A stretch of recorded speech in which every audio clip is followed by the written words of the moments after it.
writing for the larger size. It's you plus 1 inch. Tom Cruise, Reacher. Can we talk Yeah, about it? well, that was first of all, I mean, I'll make it. Let me say, I've got nothing bad to say about Tom. Welcome to the road to greatness. Get ready to be inspired and empowered to take your career to the next level. Let's talk about it. Before we get into the next example of greatness, I want to invite you to join this pro tip partner community, which is designed to help ambitious, ever evolving professionals like yourself find a new pro tip, habit, or mindset that helps take your performance to the next level. So here's what I'd love for you to do. First, click subscribe or follow, and then share this episode with anyone who you think needs a little boost. And you can keep the conversation going by following us on social media at Carlyn, Karlyn, RTG podcast. I'd love to hear your comments, questions, and if you try anything from my guests, let me know. Well, folks, I have to say that this week in this week's podcast, The Road to Greatness, I feel a little bit like I'm Dave Letterman with his, and my next guest needs no introduction, because I feel like my next guest needs no introduction. I'll tell a little bit. For those of you who have been living under a rock and have not read one of the more than 50 books by the great Lee Child, Lee will be our guest today to talk about being a great storyteller, what his road to greatness is. Now, if you haven't read one of the more than 50 books, chances are you maybe saw one of the 2 movies starring Tom Cruise, or catch the Reacher series on Amazon Prime. And if you haven't, my first question is, why not? It's amazing. And I will also share that this man is single-handedly responsible for bringing me back to reading for pleasure. So with that, my next guest gets an introduction. I mean, that was my little introduction. Lee, thank you so much for being here, and thank you so much for having this conversation. It's a real pleasure. You and I are old friends, and what a great opportunity it is to reconnect. So, very happy to be here. Yeah. And so just to let the audience in on what I mean by you are single-handedly responsible to getting me back to reading for pleasure. I want to say I was 22, 23. Or maybe 23. Yeah. Working as a reporter. And, reporting is very different than reading in a lot of senses. But I was traveling on some trip, don't remember why, and I picked up Running Blind. And I thought the cover was cool, so why not try that? And because of a very long-standing reading disability, I actually gave up reading for pleasure. I just did what was necessary because it took so much effort and work, and I always got sleepy and tired. Little did I know when I picked up Running Blind, thinking, it's going to be another book with a cute cover that's going to put me to sleep. No, cute cover kept me up all night because I couldn't put it down. And I felt so compelled to write you an email, probably the first fan mail I've ever written in my entire life, to say, oh my God, you are so amazing. You ruined my sleep, thanks, but it kept me up because your writing and storytelling was so, so, so compelling. So I want to get to I'm going to start at the end and work my way backwards a little bit, because the single thing that keeps me in every single book is that the last 3 chapters of every book that you write, I find myself either holding my breath, breathing faster, definitely turning pages faster, and forgetting completely that I have an eye thing going on. So is that on purpose, or are you just is that a superpower? Uh, it's not, I mean, yes, it's on purpose because we know that that's the rhythm of a book. That's what you want. You want it to accelerate as you move through it, and you want people to be desperate to find out what happens. So in that sense, it's deliberate, but not deliberate in the sense that there's any kind of formula that you can do. There's no way of reproducing that similar to how you did it last time. It has to be organic with what has come before. And You know, I've spent years trying to figure it out because I'm obviously everybody is interested in plenty of different things, not just the thing you do for a job. And one of the things I'm interested in is human origins, human development and evolution. What does it really, what can we learn from that? And one thing that I've sort of noticed, and I noticed this when I worked in television. Before I was a writer, the first half of my life was in commercial television, and that started at the end of the 1970s, which is a long time ago now. And the way that I make this point is I say that in 1980 there was something that nobody had, and in 1990 there was everybody had it, and it made a huge difference to the TV business. It totally changed the way that we worked. It was a radical thing, and it needed accommodating in all kinds of different ways. Now I'm saying this, and people are thinking, okay, what did we not have in 1980 that we did have in 1990? People want to know. People, I'm telling this anecdote or this theory, and people are already thinking, what was it? And that is what I learned. That is what I've noticed, is that for some reason, human beings are hardwired to want an answer. If you ask them a question or imply a question, they want the answer, even if they know the answer, because they want the gratification of knowing they're right. Absolutely. And that is something that has powered everything that I do, really. And of course, in the television thing, the thing that people did not have in 1980 and everybody had in 1990 was a remote control, which was transformational for that business, because previously in like 1980, if you needed to change the channel You or sent your kids to do it. yeah, you had to either get your kid to do it or you had to get up off the sofa and cross the room and press a button. And therefore, people who, it was much more reliable that people would just sit there and watch your station. But by 1990, changing the channel was just the press of a button, instantaneous. So how did we cope with that?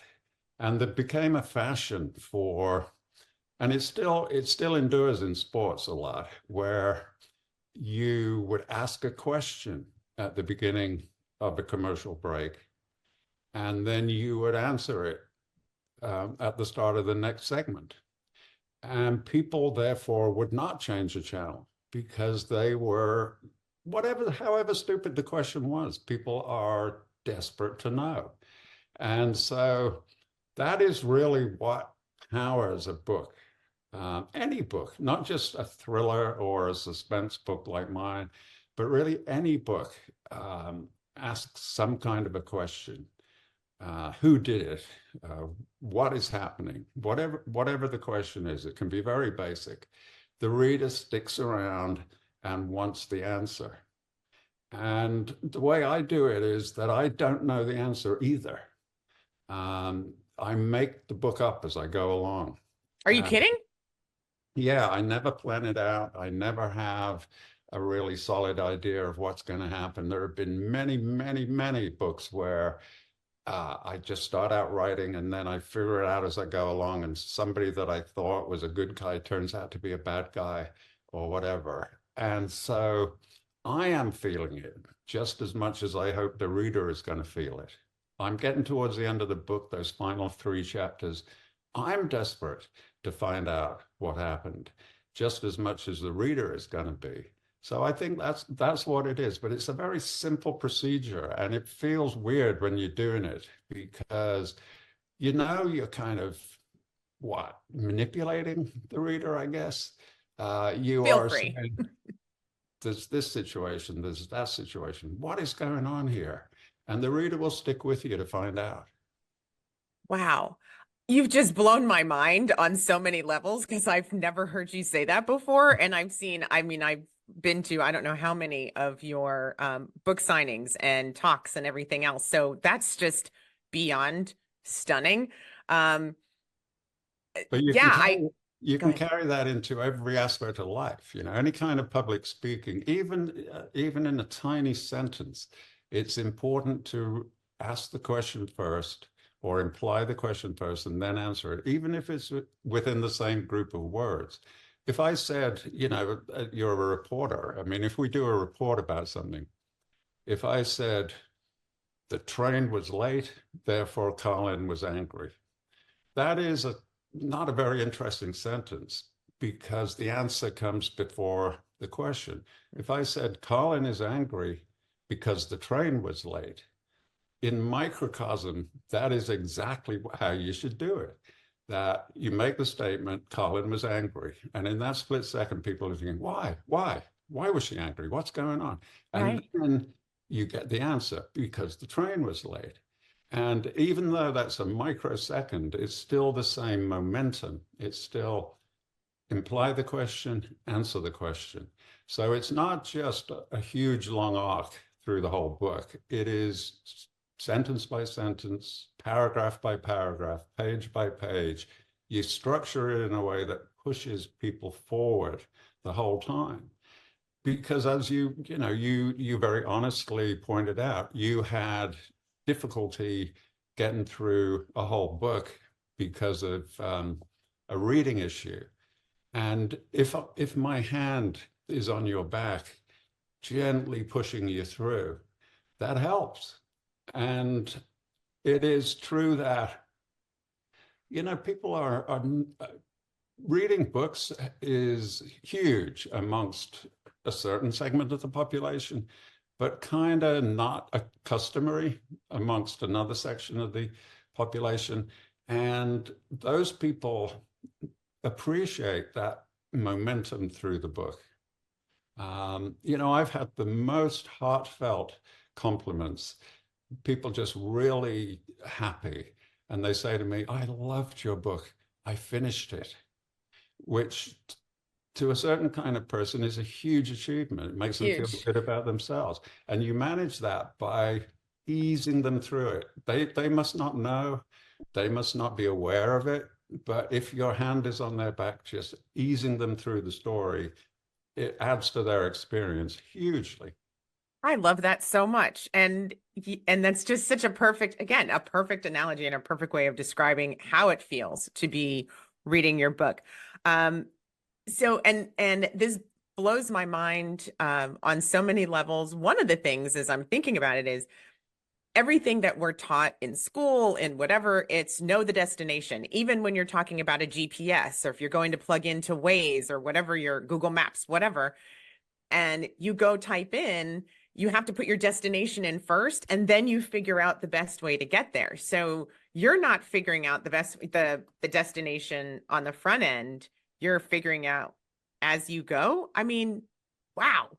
Yeah, that's there's an old cliche in writer world about that process, and it's like driving from New York to California at night, and you can only see to the end of your headlight beams. You know you're going to get there eventually, but you can't see anything beyond 100 yards or something. And so you just keep going, and the next part gets illuminated, then the next part, and the next part, and you eventually you arrive. And that's how a lot of writers do it, and that's kind of how I do it, except that I don't really have headlights. I just have a couple of geriatric glowworms scotch taped to the front of my car. I can see about a foot in front of me, but it's enough. You just keep going and I find as a storyteller, it is limiting to make a plan or to make an outline because that is just one preliminary version of the story. And then if you flesh that out and make it longer and more detailed, you're basically sticking to one version of the story. And I find just start somewhere, see what happens. It's infinitely flexible. You can suddenly have a great idea that would have screwed up the end of the outline completely. But you can have these great ideas or random ideas and just follow them and see what happens. And the reader at the end of the book does not know that it was just made up. They think it's a slice of life that occurred. Um, and I find the vividness of it, the kind of organic energy is much higher if you're improvising it all the way. Okay, so those are two things that have come up that are seem to be consistent themes across the road to greatness. In all of the interviews that I do, I've heard so much around the importance of mental or intellectual agility. And so much so in someone, or actually, we've had multiple folks talk about the importance of taking an improv class because they've got to learn how to go with the flow or do something differently here or there. How did you develop, or even I would say refine, I will also say perfect the mental agility that it takes to do exactly what you're saying? Is there a Well, practice? Is there an exercise? What do you do? the sad thing about writing is that there is enormous preparation that you have to do, and uh, there are essential components that you cannot do without. And you notice I'm doing it again. I'm setting up the question, what are these things that you've got to do?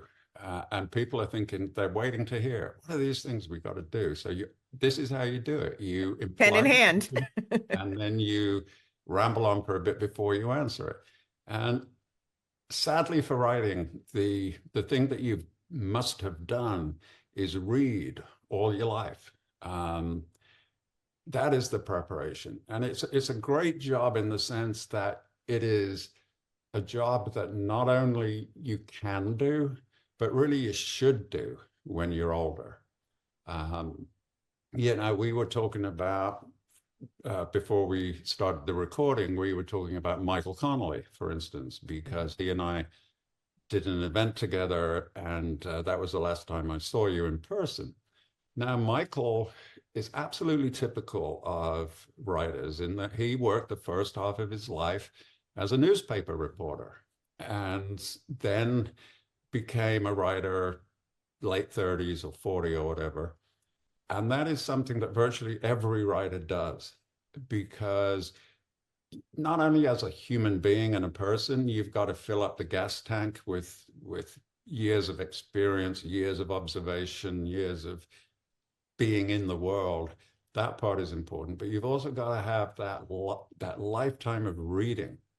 So it totally freaks people out when I say, well, I just make it up as I go along with no plan. But is that entirely honest? The thing is, I must have a plan in there somewhere. I have a sort of basic outline of how a book should work because I've read tens of thousands of books. It kind of bakes itself into you that these are the rhythms, these are the grammars, this is how books work. You learn it simply by absorbing it over the decades. And so, that's, I don't know, is this really transferable to every type of skill and profession? I think it's got to be. I mean, if you suddenly came to this country and you're a big, tall person, athletic, could you play basketball immediately? If you'd never seen a game of basketball in your life, could you play it? And the answer is no, not really. You've got the physical capability, but you don't know the context, you don't know the culture, uh, you've never seen a game, you don't know how it works. It's the same thing with writing. Unless you've read and loved reading, you're not going to absorb enough stuff to then let it out again when necessary. So, and I find that really tough talking to intending writers because you say to them, have you read, like 4 books a week for all of your life? And they're going to say, probably some of them will say, well, no. In which case you got to say, well, probably you ain't going to make it. That's fair. All right. So I'm going to do my best to practice what you said, which is ask the question first and we'll answer it on the other side. So When we come back, we'll find out if Lee has any rituals that he does before starting every single book. Stay with us. We'll be right back. Think you're a great sales leader just because you were a top seller? Think again. At Pro Tip Partners, we turn good managers into great leaders. Our unique hands-on workshops combine improvisation techniques with core sales leadership fundamentals, making you more agile in managing your team. With tailored scenarios for your industry, our engaging veteran facilitators ensure you're ready to set visions that will have your team running through walls for you. Because remember, 57% of people say they've left a job because of their managers, not their companies. Ready to be a leader your team will break barriers for? Call 3014-PRO-TIP or visit protippartners.com. Let's surpass those revenue goals together.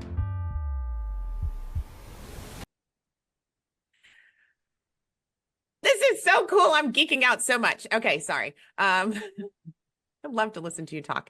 Okay, so we'll come right back and let me get myself back together. All right, so welcome back, and let's pick up and ask Lee the question. Do you have any, you've talked about that you do have a lot of preparation that you do, obviously, in terms of having the core outline, etc. Are there any rituals? Do you do 10 push-ups before writing? Do you go walk around the block? Do you sit and look at a map because you have great geographies and are so intimately involved with the communities that you're writing about and the locations and things like that? What are the rituals that just get you in the mood? Well, I used to. I remember, also you got to remember that my career has spanned quite a few technological eras by now. The first book I wrote in pencil on paper. Oh my goodness. Second book, I started that way, but then I got paid for the first book, so I could afford a computer. And I bought a computer that came preloaded with Minesweeper, which was a little game. And I did develop a ritual that I needed to complete the expert level of Minesweeper in less than 300 seconds before I could start. And it was great as a ritual. It was a kind of rinse for my, just took everything out of my mind and just cleared it. And it was a little step that I had to do. And then somehow that automatically gave me permission to carry on, with energy and a new start. But that computer blew up eventually. And because I'm hopelessly untechnical, something went wrong, it blew up, so I had to get another one which did not have Minesweeper on it. And so at that point I gave up that official ritual. But what I do as a matter of course is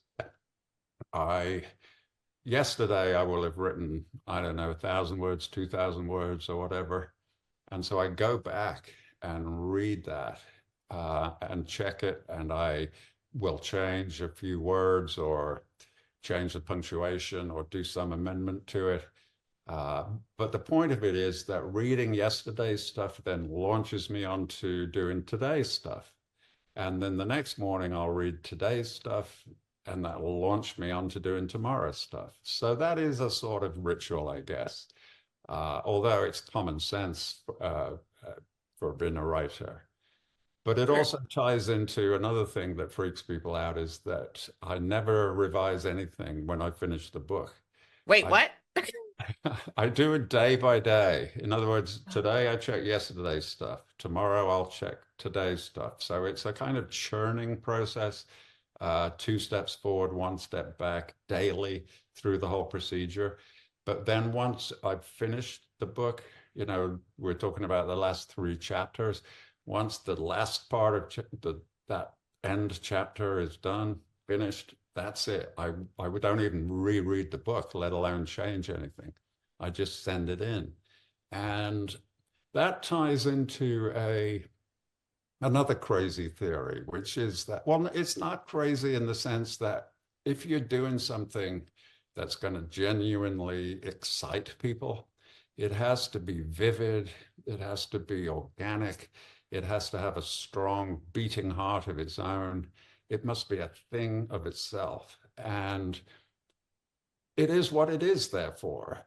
And if you go back and change it afterward, first of all, that is likely to take out some of the vividness.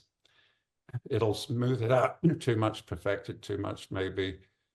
And it also kind of betrays what I think of as the fundamental concept, which is, I mean, I am a totally normal, rational person. I'm not nuts in any way.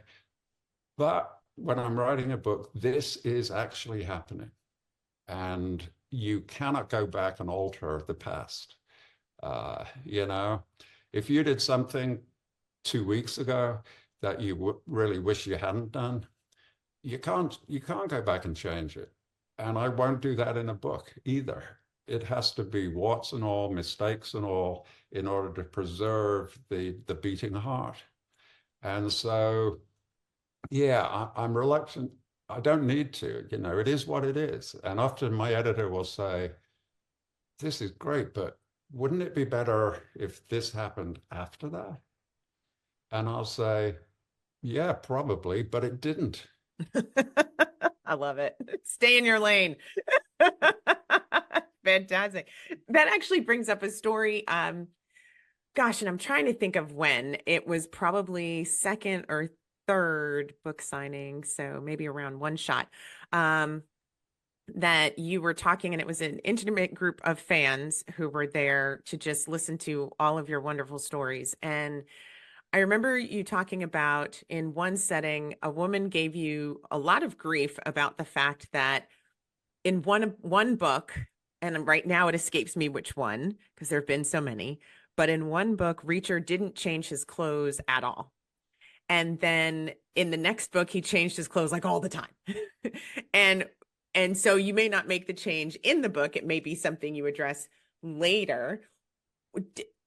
Did you share, I guess, because I think I remember the answer, but in what made you say, okay, fine, I'll address that?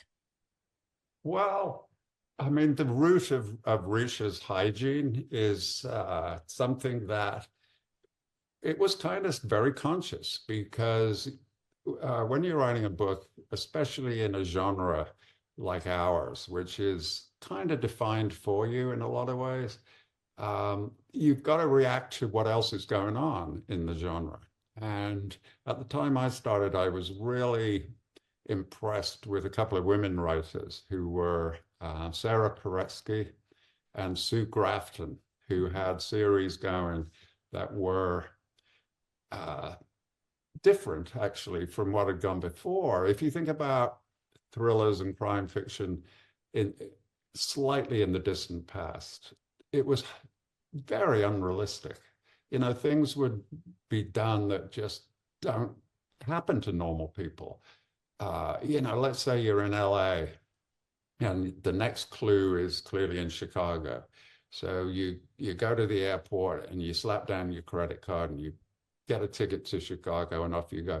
Well, in real life, maybe your credit card is maxed out. Maybe, you know, you can't travel that day. Maybe there's some domestic reality that gets in the way. It's not all glitzy, sophisticated, glamorous stuff jetting from place to place. There are real things in life. And those two women writers were really good at that. You know, their characters had lives. They had friends and neighbors, and they had favorite restaurants and favorite bars, and they every once in a while would sit down and pay their bills. And especially they would do laundry and they would cook, so that both of those things had to be taken care of. You can't ignore it anymore. If somebody has introduced that to the genre now, you've got to deal with it. And a lot of writers just carried on in that channel. You know, there were numerous characters that were cooking like crazy and, you know, dealing with their domestic stuff. So I knew I had to deal with it, but I didn't want to deal with it in a conventional way. So I very explicitly said Reacher is paranoid about possessions. He doesn't want to be tied down in any way. So he has the clothes that he's wearing and nothing else. And every few days he'll go to the Goodwill and select some more and junk the old ones. And that's good for 3 or 4 days. And that was horrifying people because, you know, the American habit is so pristine and hygienic. You know, you've got to shower at least once a day, At and least. you got to change your underwear at least once a day, and all of this kind of thing. And so they were kind of horrified about it. To which my answer was, hey, you know, well, I'm not entirely sure how it was in the US in the 50s, but in Britain, where I was born, in my childhood, you took a bath once a week and you changed your clothes once a week. You know, that was how it was for adults as well as for kids. And, you know, clearly they reproduced because I'm the evidence of that. So it's not really a fundamental problem, but people were kind of uh, horrified by it. So it wasn't really a response to that. It was just a kind of variation. All right, let's just have some fun with it. So I think the next book, um, Reacher discovers his brother's possessions. His brother has died, and his possessions are somewhere. And his brother was very different. You know, he had a job with the government, and he wore beautiful suits and all of that kind of thing, shirts and ties and lovely shoes. And by good fortune, Reacher is the same size as his brother, so he could fit into all of these clothes. And I just thought it'll be fun, you know, just showing Reacher in a different context, Reacher wearing a suit, Reacher wearing a tie. So it wasn't really a response to it, but it was just a bit of fun, you know, just a different version for one of the books. Love it. It's so fun. So Reacher and his brother of similar size, you are of similar size. Many people may not know that you are 6'4", and Reacher 6'5". Did you try to model him or say, okay, we should be of same height, or was just this was what fit the character when you created him? I mean, and this is something else I've noticed about writers and what they write is that inevitably male writers make their hero 1 inch taller and considerably more muscular. And women writers inevitably make their heroine, first of all, they have better hair, and secondly, thinner thighs. Yes, on both Yeah, of those. I yeah, co-sign on all of it. yeah. So part of it is a inevitable, because there's always autobiography in the characters. You've got to base it on something, so why not base it on yourself? And so what it is, it's the wish fulfillment for yourself. But principally with Reacher, I just wanted to, because I'm very clear about it in my life. I mean, I've had so many structural advantages in my life. You know, I was born male, white, middle class. All of those things give you a start in life. So, you know, it's not fair, but it's true. And being tall is possibly the biggest advantage. Being tall completely alters your relationship with other people. There's been all kinds of research done about it that More than 80% of corporate CEOs are taller than 6 feet. exactly. Right? That's not by accident. No, it is not. It's to do with the command and the impression of dominance and all of those things. And absolutely, you're right that. And if you break it down by earnings, higher earners tend to be taller people. It is just a thing. And so my theory for the conflict in the books is that the standard paradigm for conflict, whether it's in a paperback book or whether it's in professional wrestling or whatever it is, the paradigm is always underdog, the small, scrappy guy who loses, and then wins in the end. That is very much the standard paradigm. David versus Goliath, the little guy versus the big guy, the underdog wins. And I just thought, can we do that differently? Can we have Goliath be the good guy? Can we have the overdog be the good guy? Yeah. And so that's what I wanted Reacher to be, fundamentally, physically unchallengeable, because I felt also that would be deep down a huge part of his appeal for readers, because I think we're all in the same boat. That, I mean, imagine for some reason you're walking down some city block at 4 o'clock in the morning, pitch dark. How do you feel? You feel scared. I mean, let's be completely honest about it. You feel Absolutely. scared, or you feel a little bit nervous, and then you see some scary looking dude walking toward you on the same side of the street. How do you feel at that moment? You feel uneasy deep down. So I thought, how would it be if it was 1,000,000 to 1 that you should ever have to worry? You're walking down the street at 4 in the morning. You don't care. Nothing can get to you. You see some scary looking dude walking towards you. You're twice as scary as he looks.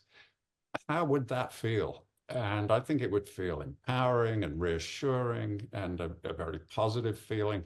And that's what I wanted to give the readers. Put themselves in the shoes of somebody that cannot be challenged. Get away from that old trope of the underdog, just to see how it works. And it works fine, even though a literary theorist would say it's got to be difficult, because how do you put that person in peril? To which my answer is, Reacher doesn't need to be in peril for the book to work. It's really somebody else that's in peril, and Reacher is going to stand up for them, which is then a double layer of consolation and warmth in the reader, because this character has been around forever. Reacher was not really my invention. A lot of people say, well, he's like from the American Westerns. He's, like Shane, he's the gunslinger who comes to town and sorts things out. Yes. Which is true, except that was not an invention of the American Western. That was an import from medieval traditions in Europe, which was a copy of Scandinavian sagas, which were copies of Anglo-Saxon battle poems, which were copies of ancient Greek myths. You could even include religious myths in that, the sudden appearance of a savior. This is what people crave. They want somebody to come and help them. And that's something I've learned as I went along. Every single person, me, you, everybody listening to this podcast has a problem of some kind. Hopefully it's trivial. It may well be super serious, but everybody has a problem, and everybody dreams somewhere in the back of their head, wouldn't it be great if there was a knock on the door and it was some huge silent man who would solve my problem and then leave? Because the leaving is huge as well. You do not want the guy to stick around. You don't want gratitude issues. What do you do with him afterward? He's got to move on. And that is a character that has repeated endlessly through history. Literally, absolutely, in the Westerns, there would be, a Zane Grey story where there's a homestead and all the men are absent on a cattle drive, and it's just the women and the children, and there's a problem, and it's really serious, and it's getting terrible. And then a mysterious rider comes in off the range, and in exchange for a woman-cooked meal, he'll unsheath his rifle, he'll take care of the problem, and then he rides off the next day into the sunset. That is a paradigm that has been around forever, because we crave it, we need it, we want it. And so Reacher is the modern version of that guy. If you have a problem, whatever it is, Reacher will help you out. And people find that, even though it's made up, even though it's imaginary, even though it's actually not going to happen to the individual reader, it gives them a warm, supported feeling that somebody is on their side. if you think back, for those who are watching or listening who remember or were around for the 80s, the whole time you were doing this last piece, I was thinking about the words in the theme song to the show The A-Team. If you have a problem and maybe they can help, then you can hire the A-Team, right? Or Yeah, today I on mean, TV, you've got The Equalizer with Queen Latifah. You have, and even Denzel Washington continues to make the Equalizer movies. So which are great movies, by the way. Yeah, and work exactly on that premise that yeah. uh, like Equalizer 3. It's he's on vacation in Italy, and the mafia are a problem in the town that he's in, and the entire population of the town is cowed and nervous and unhappy, and he solves the problem. This is what I mean. That people crave this, and it can never fail if give people what they want, and which is another part of the skill that. Or actually, is it skill or is it just a lucky coincidence? There's one quote that I remember very well, which it concerns Charles Dickens. And the problem with talking about Charles Dickens is it sounds really pretentious that I'm comparing myself to Charles Dickens, and I'm You have absolutely, earned the right. I'm not at all. But the thing about Dickens is he was super popular in the middle of the 19th century. The world's biggest author, probably. But then very quickly, there was a backlash against him where critical opinion was saying, oh, he just panders to the audience. And then there was a sort of backlash to the backlash. And another writer called Chesterton wrote a biography of Dickens. And he made this point. He said, Dickens did not write what the audience wanted. Dickens wanted what the audience wanted. As an Ah, individual person, he was the same as everybody else. And that's how I see myself. I have, I'm not falsely modest about it. I have a talent for writing. I know that. I can express myself in writing very well. But apart from that singular talent, I'm a completely normal person. So that what I want is what everybody else wants. And so I just basically write what cheers me up. And therefore, it will cheer other people up too, because we're all the same, basically. so many things packed into that one piece. So I'll say, yes, you definitely write what everyone else wants. You've got more than 20 New York Times bestsellers under your belt. Of those, 11 of them were actually number ones. And then, of course, films made and now a television series that just got picked up for season 3. And so I'm going to dare step into some dangerous territory here on this one in talking about both giving what people want and then also writing for the larger size. It's you plus 1 inch. Tom Cruise, Reacher. Can we talk Yeah. about it? Well, that was, first of all, I mean, let me say, I've got nothing bad to say about Tom. He was surprisingly lovely guy to work with. He was super interesting. He was astonishingly ego-free. I remember, the way a movie works in production is that it's all scripted out, it's all planned, day to day. You know what you're going to be doing. Today, you're going to do like 2 scenes. So you start with the first scene, and there's always a little bit of conversation beforehand. How do we do this? And Tom was never about how do I make myself look good in this scene.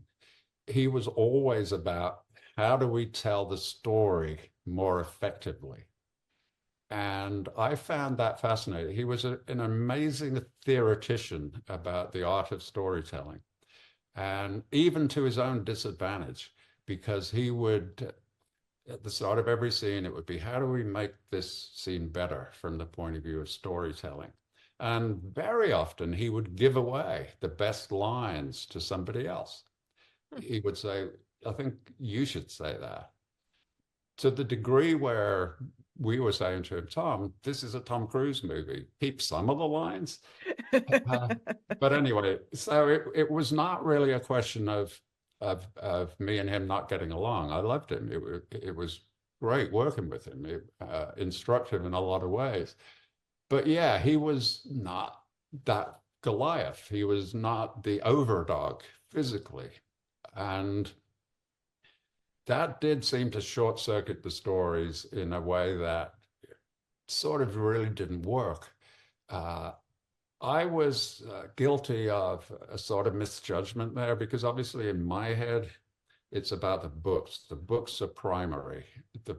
And the movie is not a sequential thing. It's not first you have a book and then it becomes a movie. It's not like that. The book is the end of the road. The book is the final product. It cannot be changed, cannot be altered. The book is the thing. And the movie is like a parallel development off to one side. It doesn't come after it, it comes alongside it in the distance.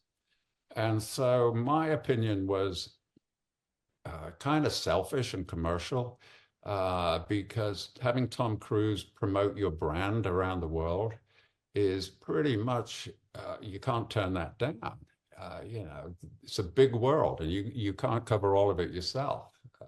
You know, how do I sell books in China or Indonesia or Brazil and these places? I'll never get to them. So to have him promote the brand around the world was irresistible. So obviously I said, yeah, go for it, thinking that the readers would understand that this is just a version. It's just somebody else's opinion.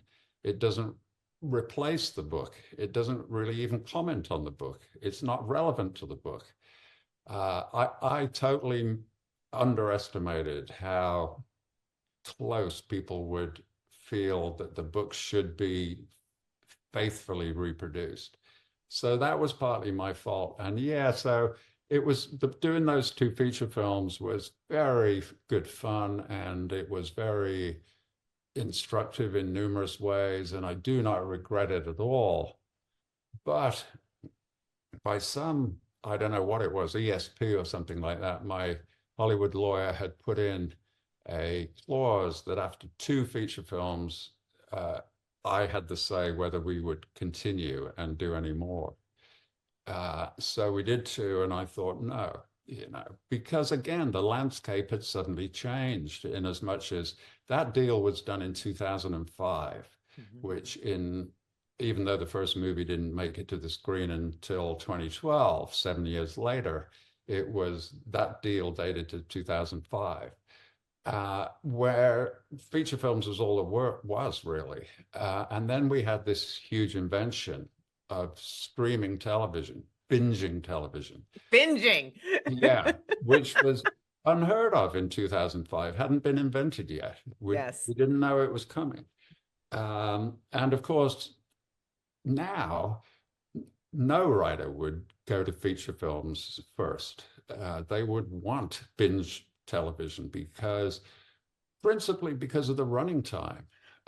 You know, binging a TV show like Reacher on Amazon Prime is kind of like reading a novel. It occupies kind of the same amount of time. It gives you the immersion that you want. It gives you you've got time for the quiet bits, for the slow bits, for the fun bits. It doesn't have to compress so much. And so, you know, if in 2005 somebody had said, do you want to do feature films or do you want to do streaming television? Everybody would have gone to television. And now that it's so developed as a medium, I think everybody will. So that, yeah, there's no question that the TV seasons are better than the movies. Because all right, so hold that thought. I have to take a break very, very quickly. So hold that thought.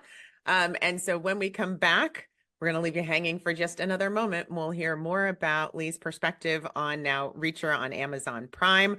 I will say my mother, who is, and actually when it debuted, I think my mom was still 77, maybe 78, watched all of season 1 in one sitting, and then her back went out because she spent the whole day on the couch. But that's okay. All right. We'll be right back right after this. Don't go away. Tired of your elevator pitch falling flat? Are you getting polite O's and how nice is instead of really? Tell me more? It's time to level up. Introducing Pro Tip Partners, proven formula for crafting elevator pitches that ignite curiosity and prompt follow-up questions. Whether you're in tech, finance, healthcare, or any industry, our quick online course will boost your confidence, help you tailor your message, and sharpen your value proposition. Ready to stand out? Visit protippartners.com to access the course. Follow us on social media and explore all of our resources. Don't settle for boring pitches. Be memorable, be impactful, be you.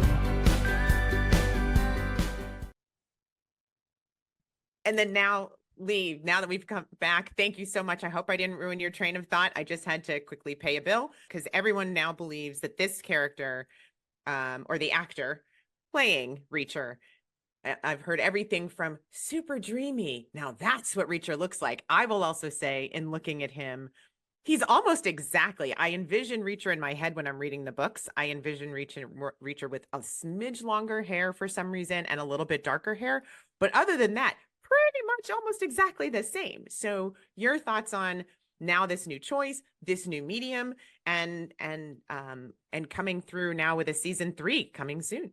Was two huge advantages with doing it on TV. Number one is the running time, as I said. You've got 8 hours instead of 90 minutes, and that's huge. But the other thing, and this is a little technical and inside baseball, but the way that it gets financed with a feature film, it is the actor that attracts the investment. And with television, it's completely different. The platform provides the investment, and you don't have to think about the actor in terms of financial potential. You don't have to look for a guy that can bring the big money. You can choose who you want, which was fantastic for us because having learned from the Tom Cruise reaction, obviously we were going to find somebody that was fundamentally physically like Reacher, which is actually not all that easy. I know. Another weird thing that Hollywood is short. Yeah, it's a strange thing, and you've got to ask why. Cinema, the idea of cameras and film or video or whatever, fundamentally is over 100 years old. And we have migrated to actors being compact people. And, why is that? There must be some reason why the camera loves a smaller person better than a larger person, or certainly with early television with a small screen, you had to cram in a lot. So maybe smaller people work better or whatever, but actors tend to be smaller than you think. Meeting actors is always a surprise. Clint Eastwood, for instance, is thought to be a big guy, but if he and I were to stand together, I'd tower over him. It's small. So we set out to find the right actor, which obviously was going to be about physique and size. But then much more important than that, and it got crazy in the audition process. First of all, because COVID had happened by then when we were first casting. So normally what you do, you go to LA for a weekend and you hang out with people and you see a load of actors and so on in a room together.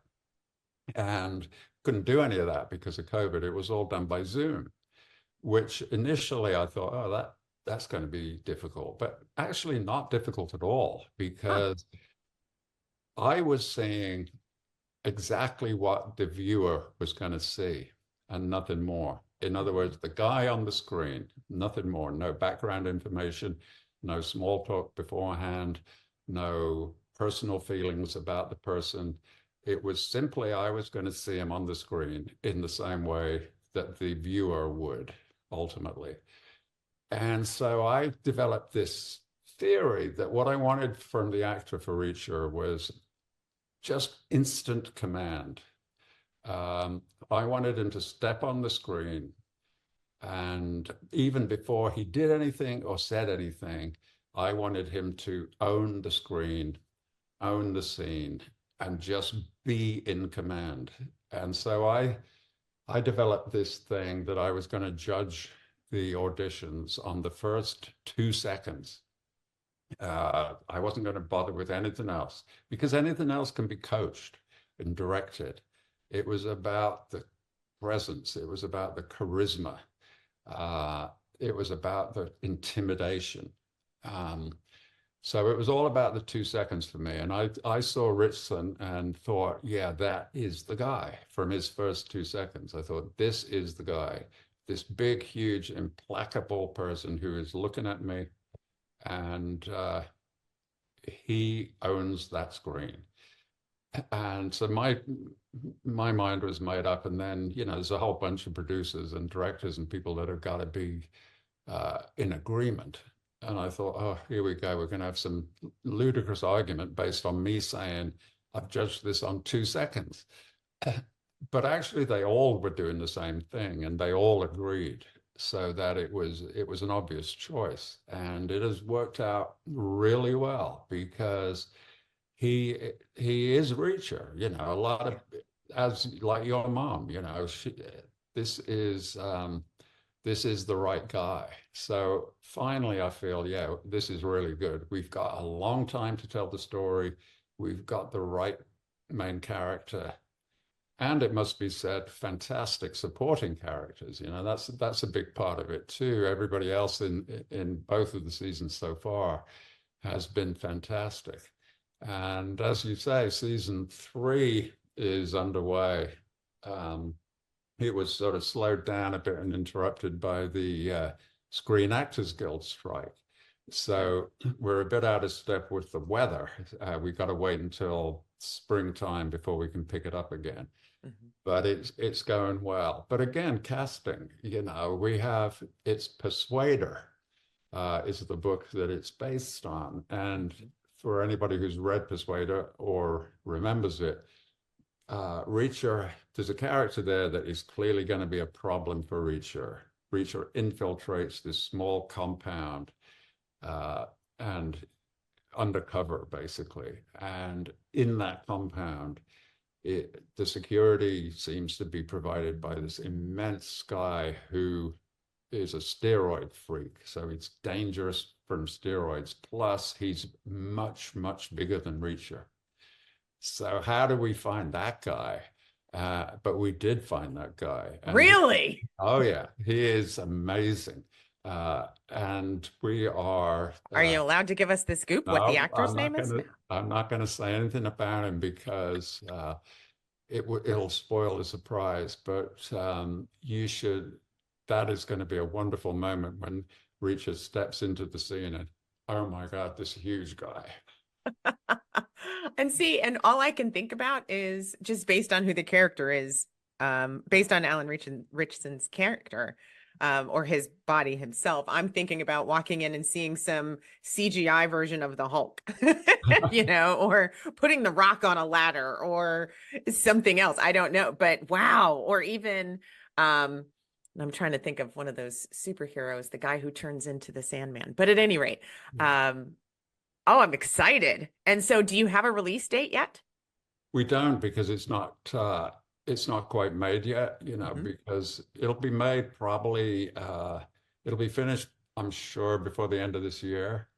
But then Amazon has, Amazon's using this series to drive Prime as much as possible, because, happily, it's been incredibly successful for them.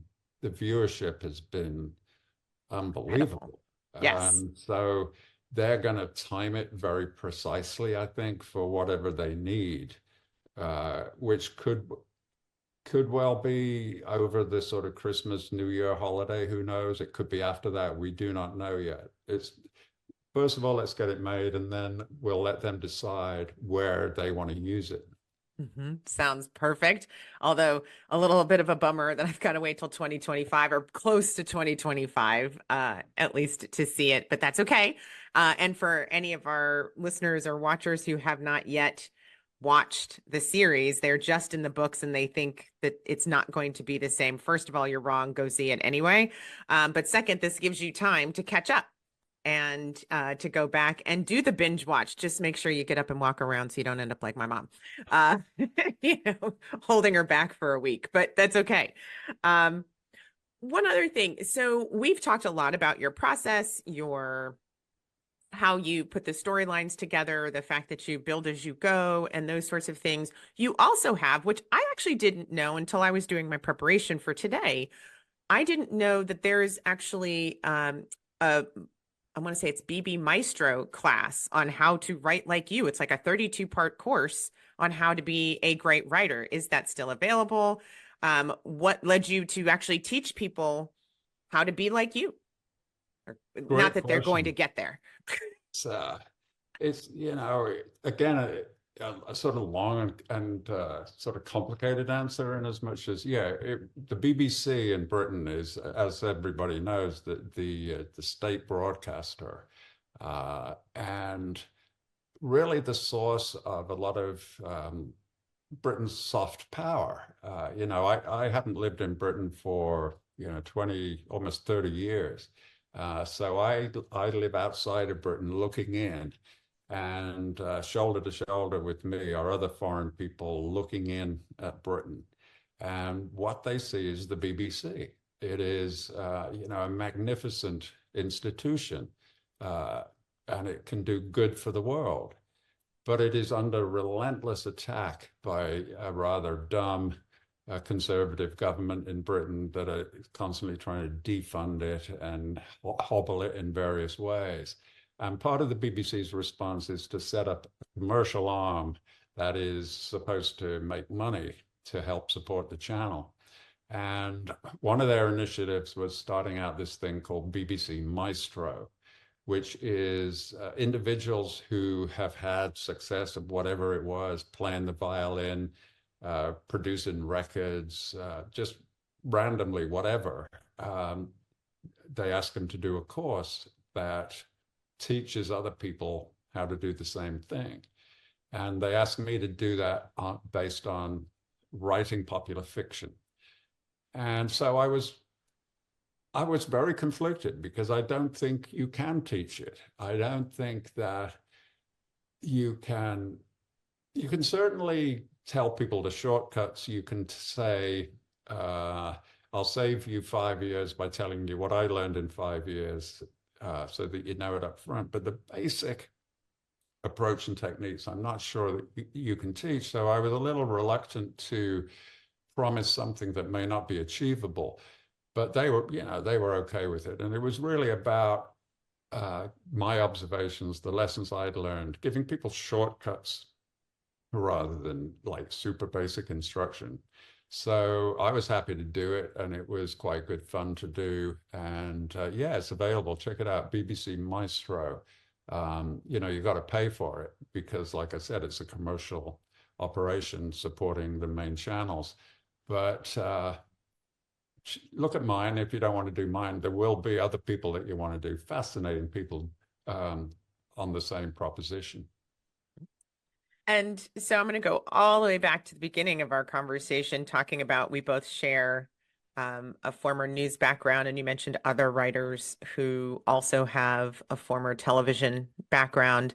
It's very clear that, and self-admittedly, because I didn't read a lot of books back then, but very clear that I'm the outlier. I didn't go and write books. I now teach people how to do their public speaking. I always say great communication makes a difference between where you are and where you want to be. And with you, and one of the reasons why you're so interesting, aside from everything we've just talked about, is the importance of written, and something being discussed a lot. If there are Gen Zs and millennials out there listening, don't freak out. But there is a very common opinion that we don't have writers anymore. Business writing, regular writing, that just is where people can't express their thoughts in writing in a way that's compelling or interesting or in some cases factual or correct. So, and grammatically correct for that matter. One thing that I do like to do is take what I'm hearing from our guests and then relate it back to where do these skills that you're talking about, where do they fit in corporate America? So and corporate America or even media writing. But what are probably the one or two things that you've talked about that you would say, yes, and if you are in marketing and you're writing commercials, or if you are in sales and you're trying to elicit new customers or solicit new customers, what are the things that you would say this, even if you're not an author, really is important to transfer to your business? That's another great question. And I think it is, the answer is actually much easier than people anticipate. And the news is much better than people think. They think this is super hard and they can't do it, or they have difficulty doing it, or it doesn't come out well. And that is because they have been somehow trapped into a system that is pretty much 100% bullshit. That you have a style or a habit or a presumption that communications have to be kind of formal or structured in a way that is alien to you personally. They feel like it's like giving a speech at a wedding. You've got to dress up in a suit and put on an uncomfortable shirt and tie, and you've got to speak in a certain manner that is not you. And I think the really simple answer to that is just forget it. Don't do that. If you're the sort of person outside of work, when you chill, when you're relaxed, you go out with a bunch of people to a restaurant or something, can you tell a story to your friends around the restaurant table? Can you tell a joke? Can you tell an interesting anecdote about something that happened yesterday? And the answer is that for virtually everybody, yes, of course you can. Loads of people tell really great jokes. Loads of people sit around a restaurant table. They're the life of the party. They are making people laugh. They are giving them insight and information. But then the next morning they get to work and they get all trapped in the formality of the style that they imagine is required of them. And it totally is not required of them. Just if you've got a point to make, if you've got a new product, let's say, we got a new product and it should do well because of X, Y, and Z, just say so, as if you were telling your friends in the bar. Just say so in your normal voice, in your normal words. And that is actually communication. We are trapped into this thing where we think it's got to be stylized and formal and divorced from normal expression. And it does not have to be that way. Just do it normally. Mm-hmm. I love it. So good. Is there anything, Lee, that I didn't ask you that I should have? I don't know. I mean, I'm really fascinated about what you're doing. And I feel there's a huge connection, I think, between writing for mass consumption and writing or speaking for internal purposes in the corporate world or whatever. It's all the same thing ultimately. And it all comes from the far end of the equation. Think about who your customers are. In my case, the readers, what do they want? You've got to thoroughly understand that. What do they want? And you don't have to be like meretricious about it and just spoon feed them stuff, but you've got to have a basic sympathy for who they are, what they need, what they want. And I would say the same thing applies in any area of communication. Who are you talking to? Who are those people? How do they feel? What are their fears? What are their doubts? What is going to light them up? What is going to make them feel good? And do it in that manner. Thank you so much for that. And what will light them up? What will light me up is being able to speak with Lee Child in the road to greatness, learn more about his road to greatness.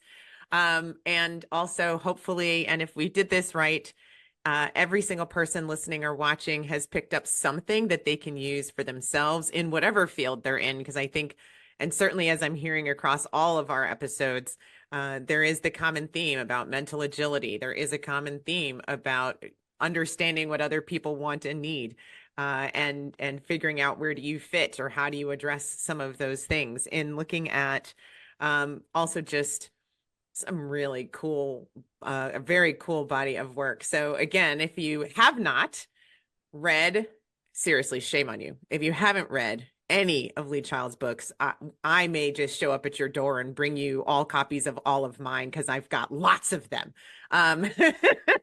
And so many of them are signed. But if you haven't, please do. And be sure to go binge watch seasons 1 and 2 of Reacher on Amazon Prime. Make sure that you tune in for for season 3, which is based on the book Persuader. So make sure you go out and read that as well. And then, and Lee, maybe we could arm twist you into coming back upon the release of Persuader.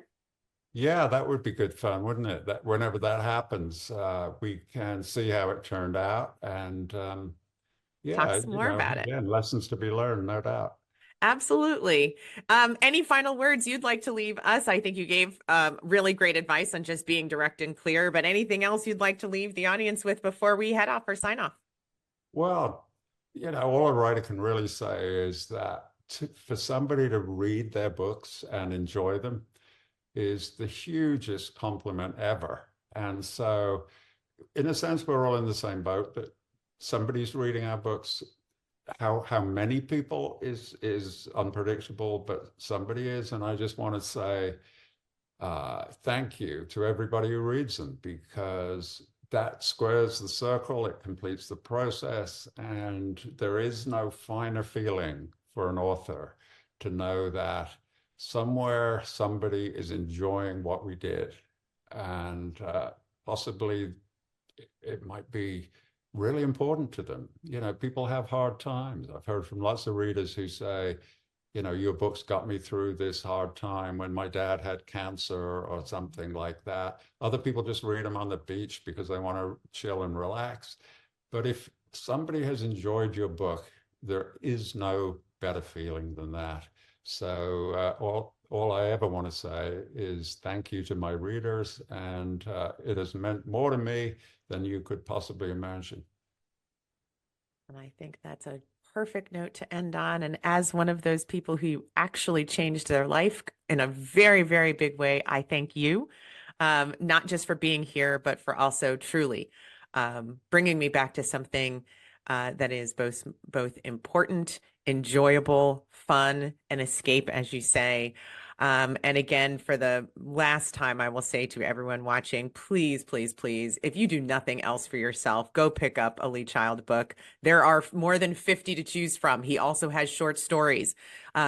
Click over to Amazon right now and go find them, and you'll be all the better for it. Thank you again, Lee. Thank you for your time. And thank you all, of course, for watching. Hit subscribe. Did you hear something you liked? Tell me about it at Carlin RTG Podcast on YouTube, Instagram, Facebook, or TikTok. Thanks for joining.